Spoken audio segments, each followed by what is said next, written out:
من كل ضيق مخرجا ومن كل هم فرجا ورزقه من حيث لا يحتسب। কেউ যদি তার জীবনে ইস্তেগফারকে লাজিম করে নেয়, আল্লাহ তাকে 3টা পুরস্কার দিবেন। কতটা?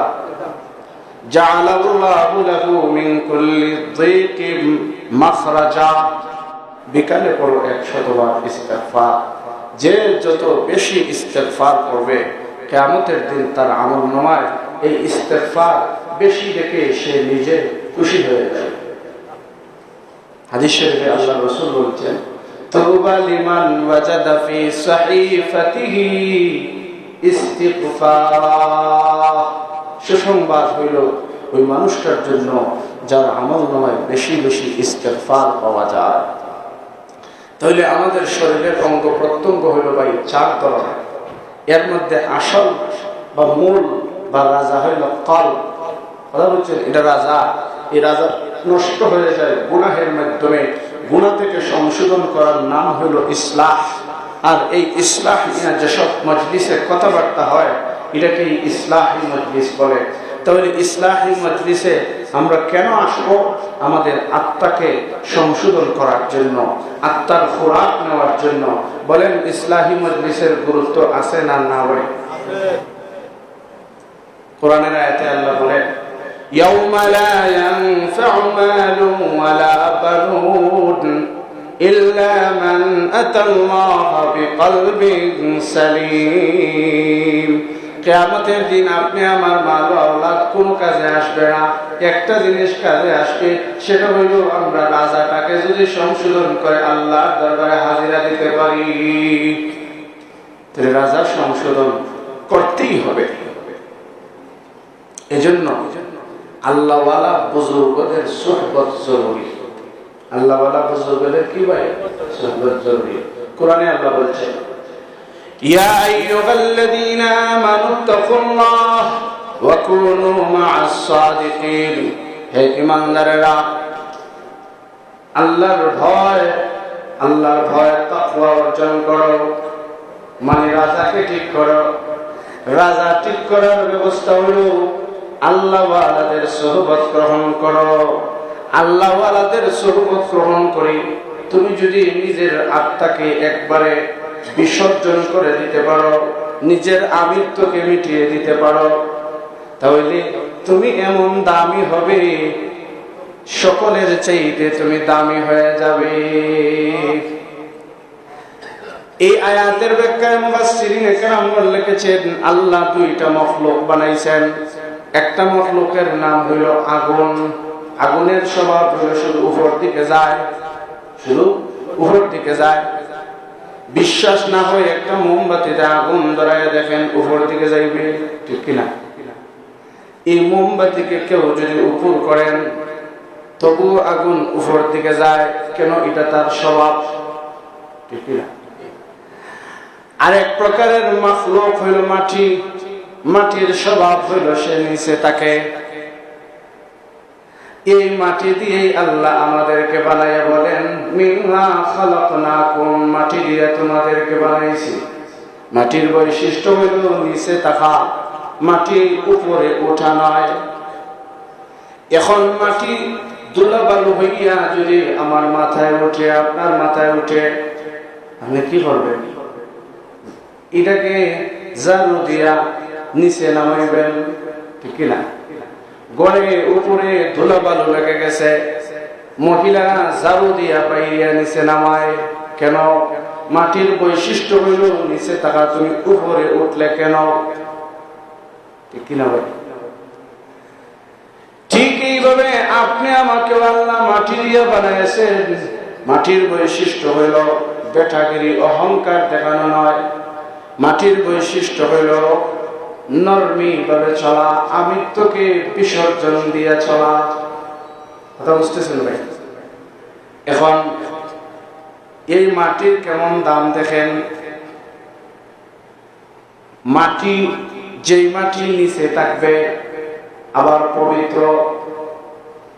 কেউ যদি বড় ধরনের নাপাক হয়ে যায়, গোসল তার উপর ফরজ। পানি নাই অথবা পানি ব্যবহার করতে অসুবিধা, তারপরেও সে যদি তায়াম্মুম করে নেয়, পবিত্র হবে কি হবে না? হবে না? পাক মাটি দিয়ে আমি তায়াম্মুম করলে আমি পবিত্র হয়ে যাই। মাটির এত পাওয়ার, মাটি এত দামি যে আমাকে করোনা পাক থেকে সে পাক করে নিল।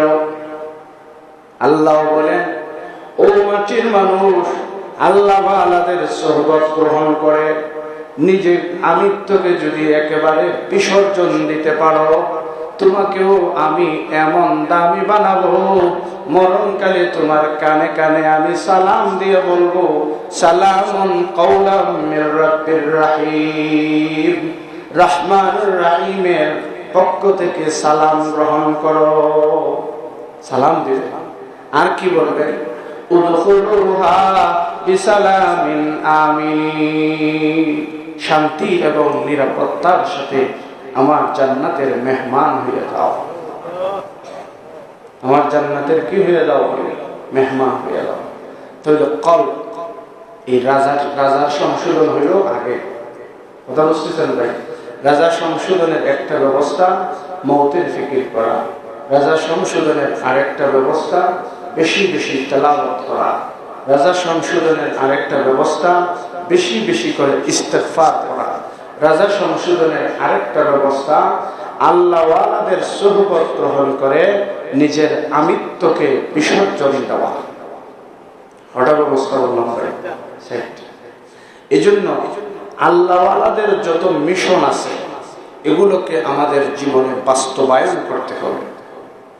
তা না করে আমাদের আত্মা যদি আত্মা নষ্টই থাকে, এই ব্যবস্থাগুলি আমরা যদি গ্রহণ করি না, তাহলে আমাদের দুনিয়ার জীবনেও ক্ষতি আছে, মরণকালেও ক্ষতি আছে, কবরেও ক্ষতি আছে, হাসরেও ক্ষতি আছে, সব গাঁঠে গাঁঠে আমাদের ক্ষতি আছে।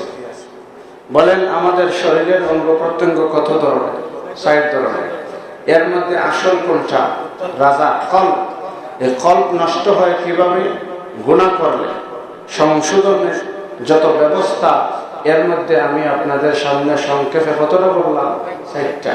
১ নম্বর, বেশি বেশি মওতের ফিকির করা। ২ নম্বর, বেশি বেশি তেলাওয়াত করা। ৩ নম্বর, বেশি বেশি করে ইস্তেগফার করা। ৪ নম্বর, আল্লাহ ওয়ালাদের সুহবত গ্রহণ করে নিজের আমিত্বকে, নিজের অহংকারকে মিটাইয়া দেওয়া। যদি আমরা করতে পারি, আমাদের আত্মার সংশোধন হবে। আর যদি এই ব্যবস্থাগুলি আমরা গ্রহণ করতে না পারি, তাহলে আমাদের আত্মা নষ্টই থেকে যাবে। মরণকালে আমরা বিপদের সম্মুখীন হব, দুনিয়ার জীবনেও আমরা বিপদের সম্মুখীন হব, কবরে, ফুলসিরাতের গাছে, সব কাটে আমাদের ক্ষতি আর ক্ষতি। বুঝতেছেন ভাই? তাহলে গুনাহের দ্বারা রাজা কি হয়? নষ্ট হয়। গুনাহ কাকে বলে? কোরআন হাদিসে কিছু বিধান আছে করণীয়, আর কিছু বিধান আছে বর্জনীয়। এই করণীয় বিধানগুলো যদি আমি করি না, আর বর্জনীয় বিধানগুলো যদি আমি বর্জন করি না, এর নাম হবে গুনাহ। যেমন দেখেন, কোরআনে একটা আয়াতে আল্লাহ বলছেন, আকিমুস সালাহ, নামাজ কায়েম করো। তাহলে নামাজ করণীয় বিধান না বর্জনীয় বিধান? এখন আমার জীবনে যদি আমি নামাজ পড়ি না, তাহলে আমি পালনীয় বিধান পালন করলাম না বর্জন করলাম? এর নাম গুনাহ। এর নাম কি? কোরআনের আরেক আয়াতে আল্লাহ বলেছেন, লা তাকরাবুজ জিনা, জিনার ধারে কাছেও যাইও না। জিনার ধারে কাছেও যাইও না। জিনার ধারে কাছেও কি করিও না? যাইও না। এখন কেউ যদি জিনা করে, চোখের দ্বারা, হাতের দ্বারা, পায়ের দ্বারা, লজ্জাস্থানের দ্বারা, ফালতু কথাবার্তার দ্বারা, তাহলে আল্লাহ বর্জনীয় বিধানটা সে বর্জন করলো না, বরং সে পালন করলো। এর নাম কি হবে? গুনাহ।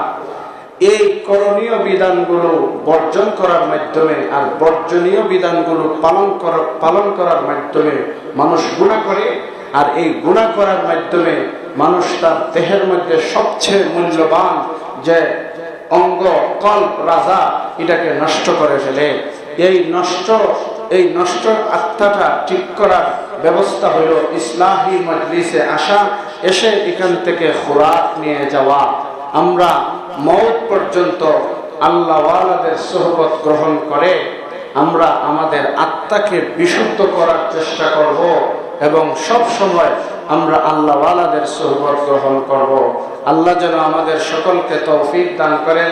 মরণের আগে আগে আমাদের কলবকে যেন আল্লাহ সালিম বানিয়ে দেন। সকলেই